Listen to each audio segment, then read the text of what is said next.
นี่คือต้นสมุนไพรกระดุมเงินพี่น้องนี่ต้นกระดุมไพร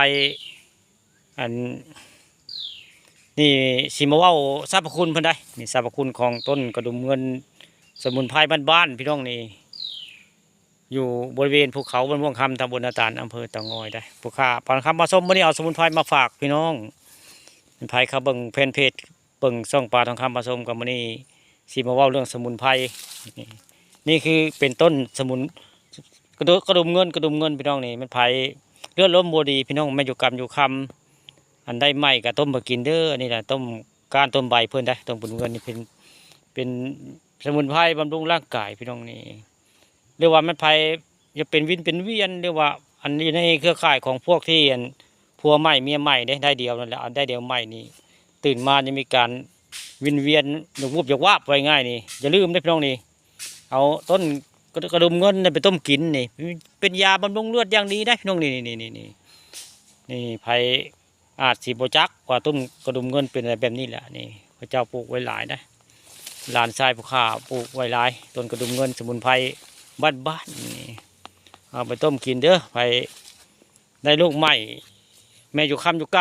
ำหรือว่าผัวเมียผัวเบาสาวแต่งงานใหม่ลูกมาแล้วมีการบุบบ้าเปลี่ยวเป็นวินเป็นเวียนกันอย่าลืมนี่แหละคือเอาต้นกระดุมเงินนี่ไปต้มกินพี่น้องนี่สมุนไพรบ้านๆแหละนี่ผู้ค้าปานข้าวผสมผ้าผสมสมุนไพรได้นี่หลายได้คนปลูกไว้ลานทรายเชียงยะเชียงยามเพื่อนเอาปลูกสมุนไพรมาปลูกไว้หลายได้ในดินเพิ่นนี่แม่นปัดเลียไปก็มีแต่สมุนไพรเพิ่นปลูกแบบเดียวกันนะของเพิ่นปลูกแบบนี้นี่เจริญเสียงยะเสียงยามเพิ่นแนะนำมาว่าสมุนไพรยาบำรุงเลือดร่างกายเฮานี่ละอันนี้ต้นกระดุมเงินอันนี้ผู้ค้าปานคำผสมก็ได้มาบริเวณอันสวนเพิ่นได้มื้อนี้สวนของเสียงยะเสียงยามมาพื้นที่ของหลานชายมื้อนี้ก็เลยถามเพิ่นว่าต้นหยังเจ้าหลานนี่เพิ่นว่าเป็นสมุนไพรได้จนลุงไว้เพิ่นว่าสมุนไพร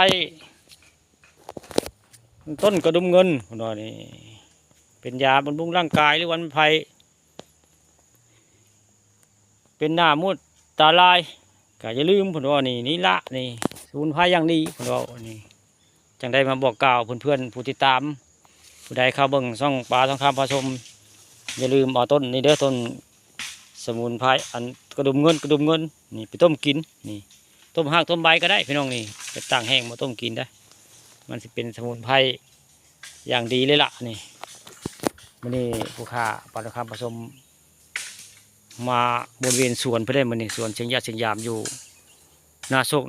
บ้านม่วงคำตำบลนาตาลนะมาพ่อเพิ่นเคยถามเพิ่นก็แนะนำว่าเพิ่นปลูกสมุนไพรไว้ได้ลุงเอ้ยเพิ่นเอานี่ก็เลยมาบอกกล่าวเพื่อนดาวจักนี่แหละคือสมุนไพรบ้านๆล่ะนี่ต้นกระดุมเงินนี่มื้อนี้ภารกิจกับเพิ่นพามาเที่ยวสวนเพิ่นบ่น้องมื้อนี้มาสวนร้านทรายผู้ปลูกเพชรเพิ่นก็เพิ่นปลูกใส่กระถางอย่างดีได้ผู้โอ้ได้การได้หมกเพชรนี่ก็เมื่อกินนี่บ่จะล้านบ่เฮ็ดแนวบ่โอ้โหมันได้เสียเมื่อกินมันแดงจึงครึ่งนี่พอเป็นมากินแล้วเป็นมาไว้เด้อนั่นมันสิเหี้ยหมดเด้อเบ้อนี่เพิ่นปลูกไว้หลายได้หมกเพชรนี่นาโซบ้านม่วงคำตำบลนาตาลนะบ่าวเสียงยะเสียงยามนู้เทียงเพื่อกับเป้แฮปปี้เอนดิ้งได้ผู้แซนซิโรแมนติกพี่น้องเทียงกันลานทรายภูเขาเพิ่นสร้างเองได้ผลได้แรงบันดาลใจเพิ่นก็ในการเนาะเทียงก็ได้อยู่สมทุกสมยากนี่แหละอ๋อดังไพ่ยุงลายจะแท้ดังไพ่มึงรู้เดี๋ยวบ่ไหวปิดคลิป